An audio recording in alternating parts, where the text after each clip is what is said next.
Sabi ni Lolo, gumawa daw ako ng halo-halo slime. Halo-halo slime? Game! Ayan, at ito ang mga kailangan natin. Kailangan natin ng mixed fruit, jelly, banana slices, at syempre hindi mawawala ang sago. Enzo! Lolo, gumagawa na po ako ng halo-halo slime na request po ninyo. Ito po yung leche plan at ube. At syempre hindi mawawala ang ating mga gulaman. Pero kunwari lang po ito, Lolo. Dahil inspired sa halo-halo ang gagawin po natin. So hindi nakakain yan. Syempre hindi po ito nakakain, Lolo. Una, ilalagay po natin itong slices na banana. Hahalu-haluin natin at ilalagay na po natin itong mga jelly. Yan. Tapos, ano isusunod mo? Susunod po ay ihahalo na po natin itong mixed fruit para maging masarap ang ating halo-halo slime. Halo-halo lang. Na parang ganyan. Tama po kayo dyan, Lolo. Saka po natin isusunod itong sago. Sago! Opo, masarap po ang sago sa halo-halo kaya lalagyan po natin ito. Kalahati lang dahil yung kalahati ay mamaya pa ulit. Yan. Ngayon po ilalagay na po natin ang ating pinaka-base. Pinaka-base! Opo, ito po ang ating slime. Color blue po ang pinakaginawa kong base na slime. Ilalagay ko na po dito.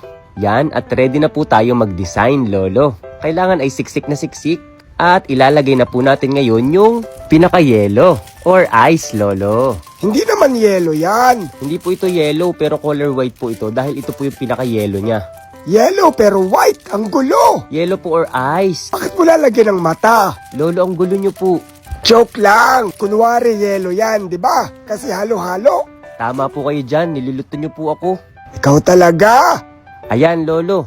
Naglalagay na rin po ako dito ng gulaman. Eh bakit? Bilog-bilog. Eh, bilog-bilog po na gulaman yung gusto ko pong ilagay, Lolo. Sunod naman po, ilalagyan po natin ito ulit ng sago na iba't ibang kulay. Yan.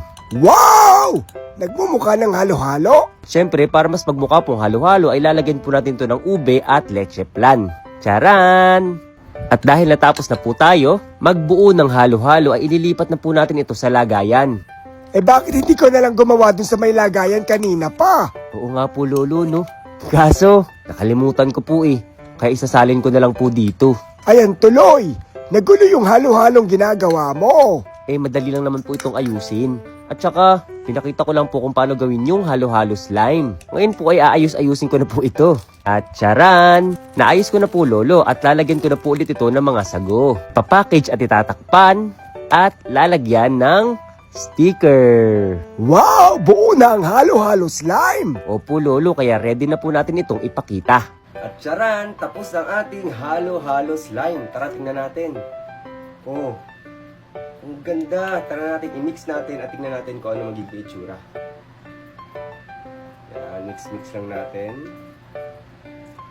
Oh, kaya, try nyo na rin.